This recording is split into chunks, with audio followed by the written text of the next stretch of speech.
Los vídeos y las charlas motivacionales nos han engañado durante años, porque toda esta idea de trabajar sin descanso para conseguir cumplir tus sueños es de lo más tóxico. Esa idea de que ya dormirás cuando mueras. Esa idea de que mientras otros duermen, tú tienes que estar trabajando. While the other guy's sleeping, I'm working. While the other guy's eating, I'm working. The ones who work harder, the ones who stay later, the ones who just are willing to do whatever it takes to get the job done are the ones who wind up going far. Estas personas con este discurso se presentan a sí mismas como un modelo a seguir y el resto de los mortales lo compramos, porque no tenemos el control sobre muchas cosas de nuestra vida. Pero tomar la decisión de meter todas las horas de mi vida en trabajar de forma enfermiza, eso sí puedo controlarlo. Puedo adelantarme a mis competidores a base de no dormir. Además, ¿qué problema hay si trabajar es de gente honesta, de gente que persigue sus sueños? Trabajar muchísimo está socialmente bien visto, porque se valora el sacrificio y la entrega. Te dices que te entregas a la productividad para hacer cada día más, para poder llegar a todo, a pesar de dedicar menos tiempo o ninguno a tu familia, amigos, aficiones o a tu salud directamente, porque vale la pena llegar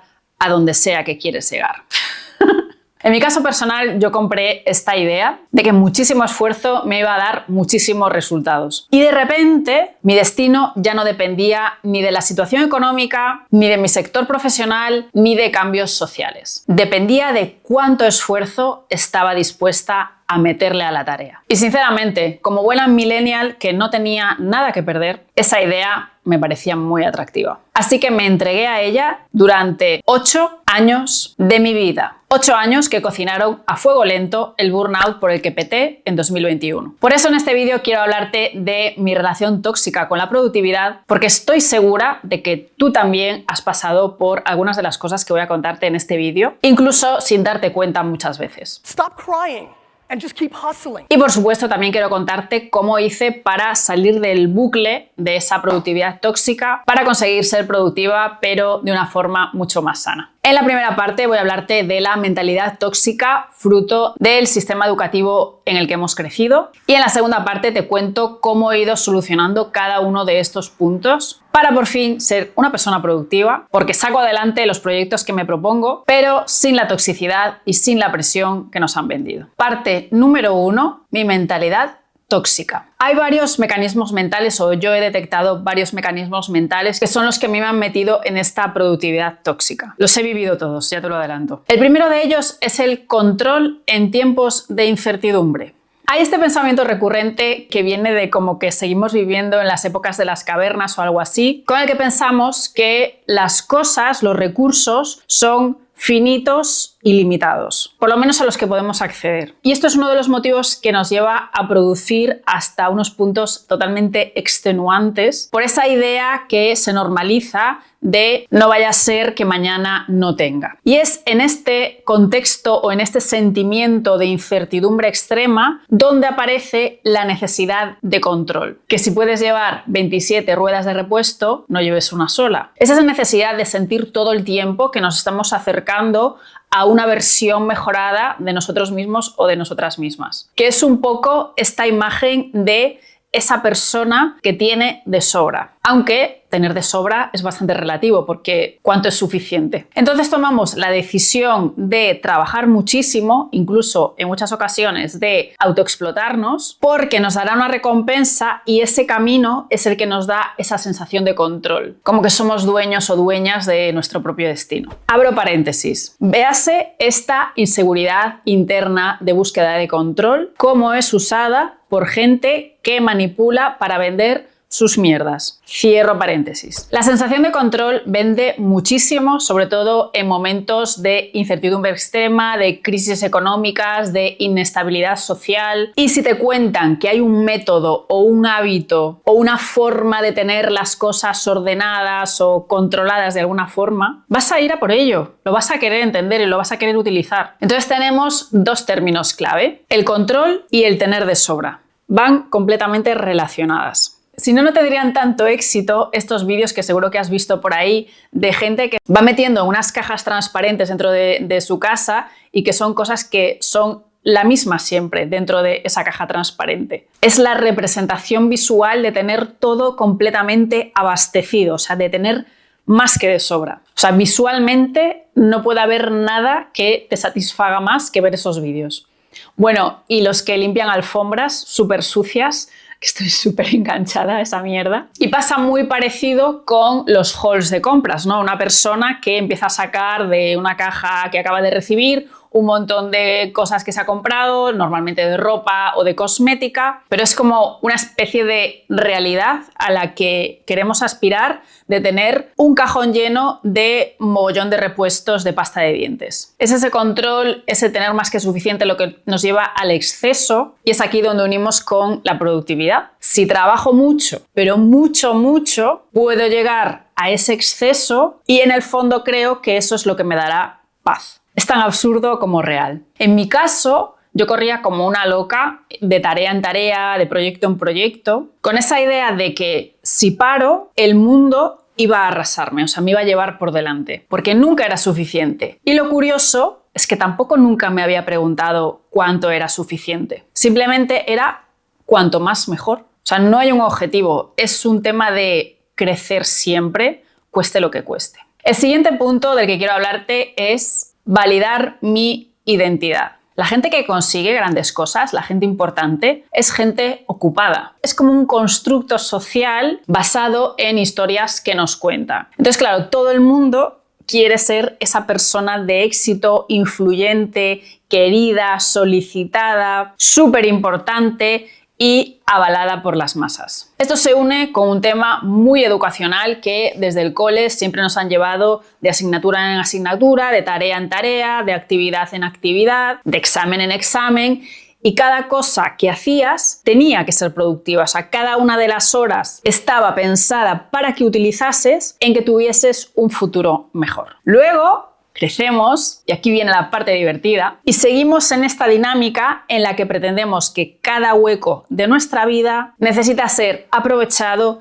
y optimizado. Tiene que ser productivo, y si es monetizable, mucho mejor. Cuanto más produzcas, mejor futuro. Nos han lavado el cerebro, pero bien, ¿eh? Con lo cual, vemos la agenda vacía en algún hueco, en algún momento, y tenemos esa imperiosa necesidad de llenarla de cosas. No soportamos el hueco vacío, porque eso significaría que no estás siendo una persona productiva y por lo tanto que no eres una persona importante ni valiosa, ni querida. Es como esto típico de que te preguntan: hola, ¿qué tal estás? Y tú dices: estoy súper liada. Lo dices así como con un poco de pesar, porque claro, se supone que trabajar cansa y todo el mundo supuestamente prefiere estar de vacaciones que trabajando, pero esto de estar liada, en el fondo se presupone que es sinónimo de que estás siendo una persona muy productiva y por lo tanto que estás siendo una persona muy importante y por lo tanto que eres una persona que está haciendo cosas importantes, que estás avanzando. Con lo cual,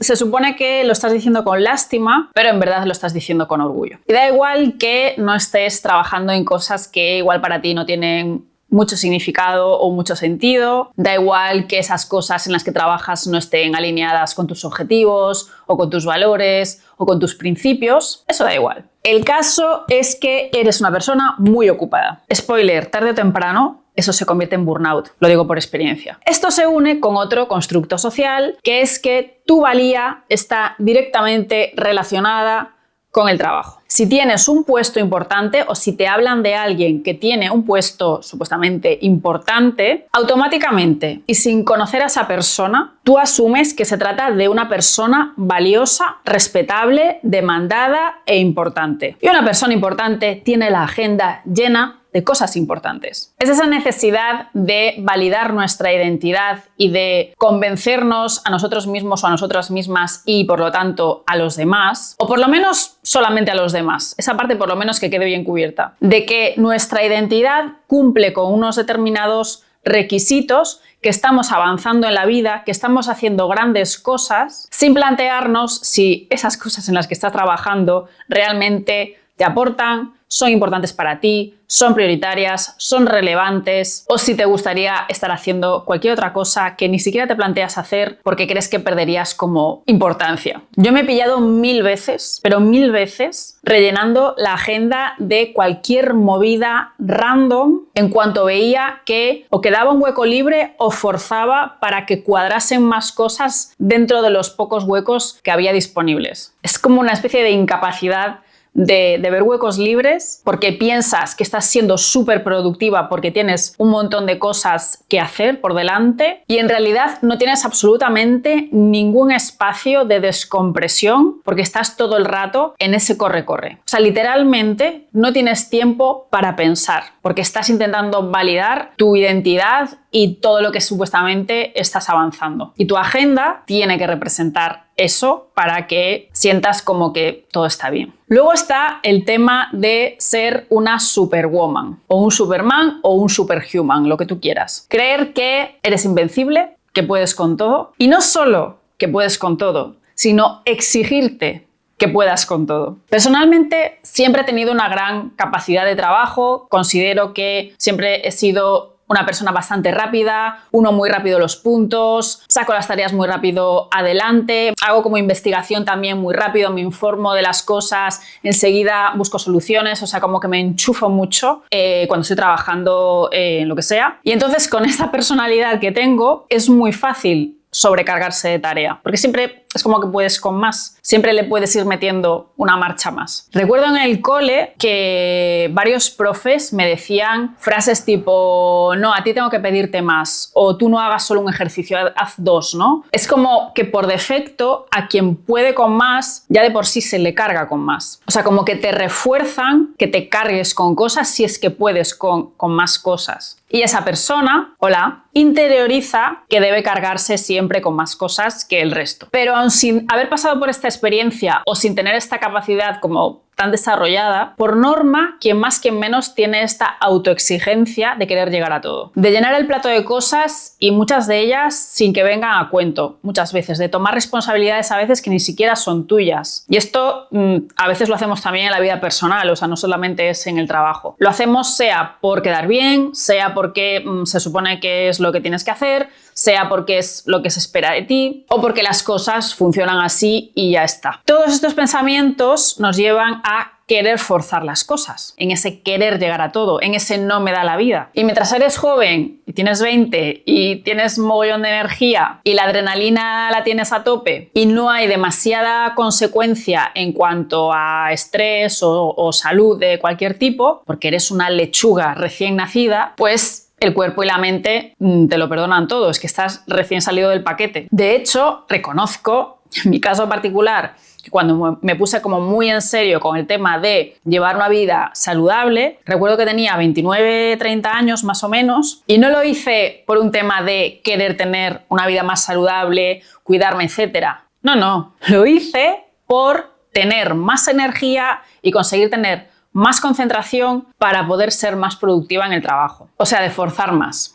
Confesiones en directo. Tratar de ser un superhuman al final te hace meterte en una dinámica que considero que es muy chunga, que es la de el empeño borrico. Bueno, yo le llamo así, me hace bastante coña. En el empeño borrico dejas de tomar acciones inteligentes para accionar mediante fuerza bruta. Empujar, forzar, tratar de hacer que las cosas encajen en huecos que no tienen la forma para que encajen. Y esto acaba convirtiendo tu agenda súper productiva en algo súper rígido, súper infumable, que además con cualquier imprevisto se convierte en inalcanzable todo el tiempo. Entonces eso te genera como todavía más angustia y más estrés porque literalmente no llegas a nada. Y está bien no llegar a nada. No tenemos que llegar a todo. Tenemos que seleccionar las cosas a las que realmente y verdaderamente queremos llegar. Solamente las prioritarias. Todo lo demás, intentemos deshacernos poco a poco de ello. El empeño borrico solo trae autoexigencia y piloto automático. Porque al final ahí lo que haces es que te metes en una mentalidad de cuando consiga tal cosa, ahí es cuando estaré bien. Cuando consiga tal cosa me dedicaré a ese proyecto que realmente es lo que quiero hacer. O cuando consiga tal cosa reduciré el ritmo o me quitaré cosas del plato. Eso nunca pasa. Cuando consigues tal cosa, vas a la siguiente cosa. No te paras a pensar si el camino es o no es. De esta manera, lo que hacemos es esconder nuestra falta de confianza, todas nuestras inseguridades, todos nuestros miedos a fracasos o a lo que sea, lo escondemos debajo de una agenda muy llena, de un piloto automático y de estar forzando a que pasen cosas en lugar de tener espacios para pensar de cuáles son realmente mis objetivos, por qué trabajo todos los días o por qué me gustaría trabajar todos los días. Y a mí me pasó esto que te estoy contando tal cual, ¿no? De en lugar de enfrentarme a mí misma delante del espejo y ser honesta conmigo y darme cuenta de que igual estaba tomando decisiones que no eran convenientes para mí, pues lo que hacía era esconderme un poco detrás de toda la pila de proyectos, reuniones, tareas y de intentar llegar a todas o a la mayoría de ellas. Trataba de ser una superwoman y muchísimas veces, o la mayoría de las veces, lo conseguía. ¿Pero a qué precio? Te pregunto. De hecho, llegó un punto que, como al final dejas de seguir tu curiosidad y dejas de seguir lo que te mueve, porque claro, eso a mí me parecía como un lujo, o sea, seguir mi curiosidad era como no tengo tiempo para eso, pues entonces me pasaba mucho tiempo en el empujar, en el corre-corre, y cuando ya luego peté, estaba súper desmotivada porque es que realmente luego volver a conectar con esas inquietudes, con los motivos por los que iniciaste proyectos por tu cuenta o porque inicié un negocio, o sea, reconectar con eso, ¿no? Volver como rebobinar la cinta y volver hacia atrás, cuesta un montón porque es que te queda tan lejos y has pasado por una pila de tareas tan gigantesca que es bastante, o sea, me resultó a mí por lo menos bastante complicado volver al origen y decir, ah, vale, yo había empezado por esto, a mí me movían estas cosas, estas son las cosas o los temas que a mí me generan curiosidad y con los que estaría aprendiendo siempre y trabajando con otras personas con estos temas, ¿no? Te desconectas, pero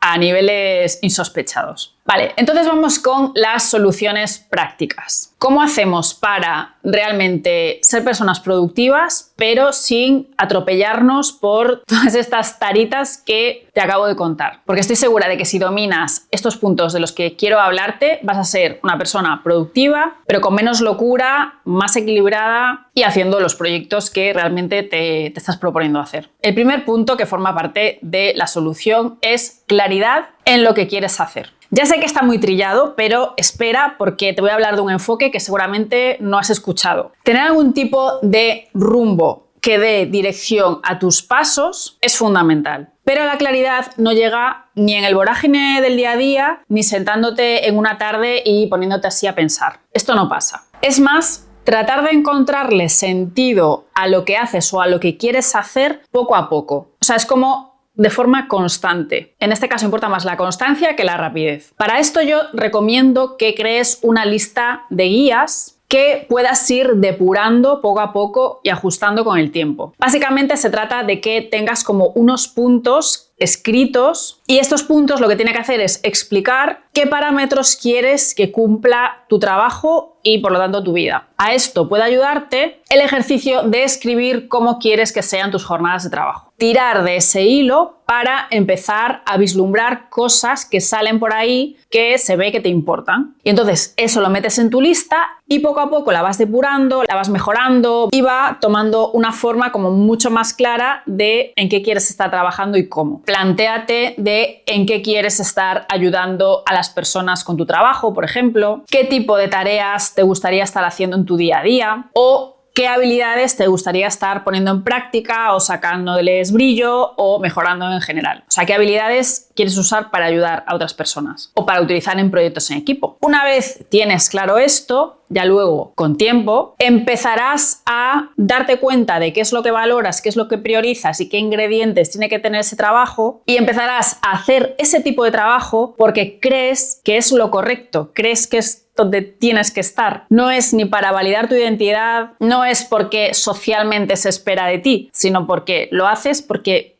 quieres estar ahí. En mi caso, cuando estaba haciendo todo este ejercicio, que como te digo, no lo hice en una tarde, sino que fue como un ejercicio de constancia diariamente, pararme un poquito a revisar, pues fui tirando del hilo y fue cuando reconecté bastante con los orígenes de mi negocio, mi proyecto, y que es que mi corazón y mis ganas siempre han estado con ayudar a las pequeñas empresas, porque creo que desde lo pequeño se pueden hacer cosas muy grandes y de mucho impacto. Y es ahí donde quiero estar. Quería tener unas jornadas también mucho más creativas, mucho más exploratorias, mucho más de meterme en los proyectos a fondo, y cada decisión que iba tomando por el camino revisaba mi lista y lo tenía todo en cuenta para poder ir acercándome a ese escenario ideal que sí me motivaba. Y después de ya 2 años, hoy puedo decir que tengo las jornadas que a mí me gustan, como a mí me gustan, trabajo en los proyectos que realmente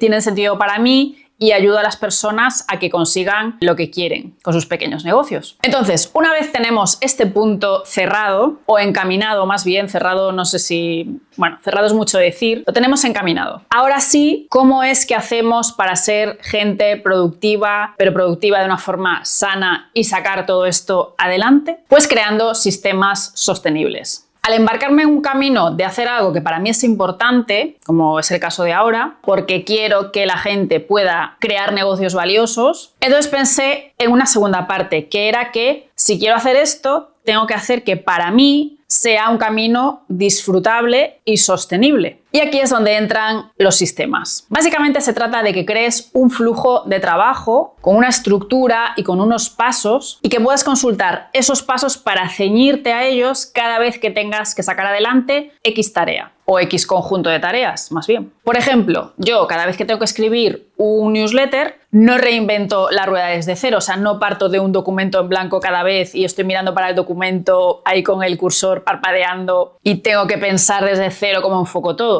No. Lo que hago es que entro a un espacio de trabajo, que en este caso, en mi caso personal lo tengo en Notion, y ahí tengo ya una estructura, o sea, todo un setup de pasos que yo me he creado para mí misma y que me centran inmediatamente en lo que tengo que hacer, o sea, en ese flujo de trabajo que tengo que sacar adelante. O sea, ya tengo la estructura, ya tengo como todo ese esqueleto montado, simplemente es desarrollar una idea dentro de ese esqueleto. Que, por cierto, si quieres apuntarte a mi newsletter, a Falcon News, en el que hablo de este tema y de muchos otros relacionados con habilidades profesionales, desarrollo profesional, marca personal y cómo ser un buen CEO de un pequeño negocio. Te dejo el link en la cajita de descripción. Esto de los sistemas da para un vídeo completo, la verdad. Entonces, si te interesa que desarrolle esto con más profundidad, escríbemelo en comentarios e intentaré hacerlo próximamente. Pero básicamente quédate con la idea de que es una lista de pasos o una plantilla que tú puedas utilizar cada vez que tengas que sacar adelante X proyecto, X tarea o X conjunto de tareas. Esta es la clave que a mí me permite sacar cosas adelante, mejorar continuamente y sobre todo no volverme loca. El tercer punto del que quiero hablarte es que priorices espacios para pensar. Estos espacios que idealmente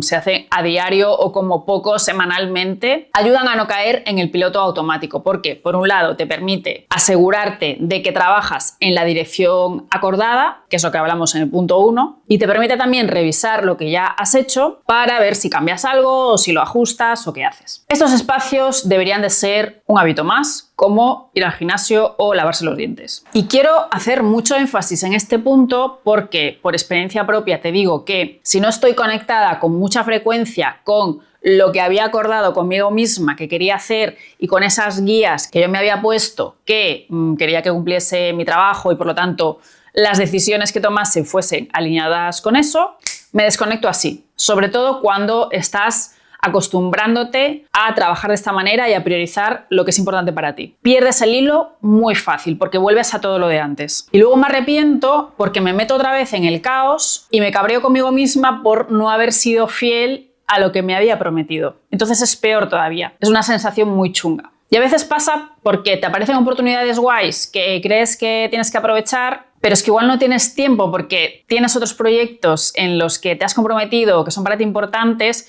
y por muy guay que sea esa nueva oportunidad, pues igual es que no te cabe en la agenda sería forzar y utilizar el empeño borrico para conseguir llegar a todo, que es lo que estamos haciendo todo el tiempo. Y por ahí hemos quedado que no íbamos a ir. Yo cada vez lo domino mejor, pero necesito ese contacto constante con lo que me había planteado, porque si no, el automatismo me salta, el de antes, el viejo. Por eso es importante recordarse con frecuencia por qué te has metido en este jardín, en lugar de meterte en el piloto automático, que es lo que no queremos. Porque la clave del foco no es elegir una cosa y centrarse en ella. La clave del foco es elegir una cosa y decir que no a todo lo demás. Ese es el hándicap. En estos espacios también decides a dónde quieres llegar, cuánto es suficiente para ti, qué es lo que valoras, dónde te ves que fluyes más, que aportas más valor. Son como preguntas que te vas haciendo, o sea, periódicamente. Por ejemplo, a nivel financiero, en mi caso, el año pasado, pues yo no estaba completamente recuperada todavía del burnout, ¿no? Entonces tuve que hacerme esta pregunta de, vale, ¿cuánto es suficiente? Porque yo no estoy bien del todo, o sea, no puedo estar a tope de gas porque volvería a caer otra vez, o por lo menos tengo miedo de caer otra vez en lo mismo. No es lo que quiero, obviamente. Entonces hice la cuenta literal de cuánto es suficiente para un año en el que voy a estar todavía a medio gas. Y ahí me quedé. No fue esto de antes que hacía de no, cuanto más mejor. Este año pude haber hecho lo mismo, pero decidí, como ya me encontraba mejor y tal, meterle una marcha más, conseguir un plus. Ahora mismo está acabando el año y ya conseguí ese plus. Estoy pensando, vale, ¿y 2025 cómo quiero que sea? Ya no voy con este enfoque de cuanto más mejor, que obviamente cuanto más mejor, pero no es ese mi foco. Mi foco es tener como unos parámetros que a mí me ayuden a moderarme, a mesurarme, a tomar decisiones, a cuánto es la base, cuánto es lo deseable y cuánto es como lo tope, que ya sería increíble. Y saber tomar decisiones relativizando con cosas tangibles, con cosas concretas. No es ese cuanto más mejor abstracto, no, es que tienes ya unos baremos que te ayudan a tomar decisiones. Son decisiones como muy conscientes, o que al menos ahora pienso que deben tomarse de forma muy consciente y adaptados al caso de cada uno. En mi caso personal, somos 2 personas. Si fuésemos 120, pues igual me lo planteaba de otra manera. Pero en mi caso, mi salud está directamente relacionada con el curro. Entonces, yo ya no tomo esas decisiones a la ligera y mucho menos de forma abstracta. Conclusión final y lo más importante de todo. El trabajo puede ser una adicción como cualquier otra. Y como todas las adicciones, las utilizamos como mecanismos de escapismo. Escapar de lo que sea que no quieres enfrentar de ti, sea sobre tu situación actual, sobre algo que te pasó en el pasado. Cada persona tiene sus movidas y sus temas que atravesar. Así que si llenas tu vida a tope de obligaciones, de tareas, si te pillas haciendo estas cosas de las que hemos hablado en este vídeo, que te ayudan a evadirte porque así no tienes que enfrentarte con nada, porque tienes mucho lío, ya sabemos, y esta por supuesto es una excusa perfecta, porque además trabajar está socialmente bien visto, si te pillas con esto, ten en cuenta de que tarde o temprano vas a tener que enfrentarte a tus mierdas, como yo me enfrenté a mis mierdas. Y en este vídeo te he dejado muchas pistas, pero creo que quizás ha llegado el momento de que empieces a tirar del hilo. Al menos a mí me ha cambiado la vida completamente bajarme de este tren de productividad tóxica. Cuando empezó este año me puse como objetivo estar tranquila. Era un objetivo que no me había puesto jamás y que ni siquiera me hubiese parecido un objetivo en otro momento de mi vida. Y estar tranquila implica no tener la agenda abarrotada, no tener en la mesa cosas que no vienen a cuento, tener esos espacios para pensar, para estar al tiempo libre, para oxigenarte. Pero todavía me pasa que igual quedo con alguien, pues eso, te pregunta qué tal, no sé cuántos, y yo le digo, pues muy tranquila. Y sientes pena en su tono, porque se asocia a que no estoy avanzando, como a que no me pasan cosas emocionantes, cuando no es verdad, porque ahora mismo trabajo en cosas que me importan muchísimo, que me hacen muy feliz, ayudando a esos pequeños emprendedores, y ver sus resultados y sus avances para mí es lo máximo, o sea, su avance es mi avance, literal. No tener ruido mental permanente, no tener 1000 obligaciones absurdas, no vivir ahogada y tener el lujo de crear, de seguir mi curiosidad a diario. Para mí eso es un crecimiento de un valor incalculable. Si estás buscando un cambio sobre estos temas, te dejo este otro vídeo sobre cómo cambiar en 6 meses y este otro en el que te hablo del sobreanálisis si es que le das muchas vueltas a todo. Nos vemos en el siguiente vídeo. ¡Chao, chao!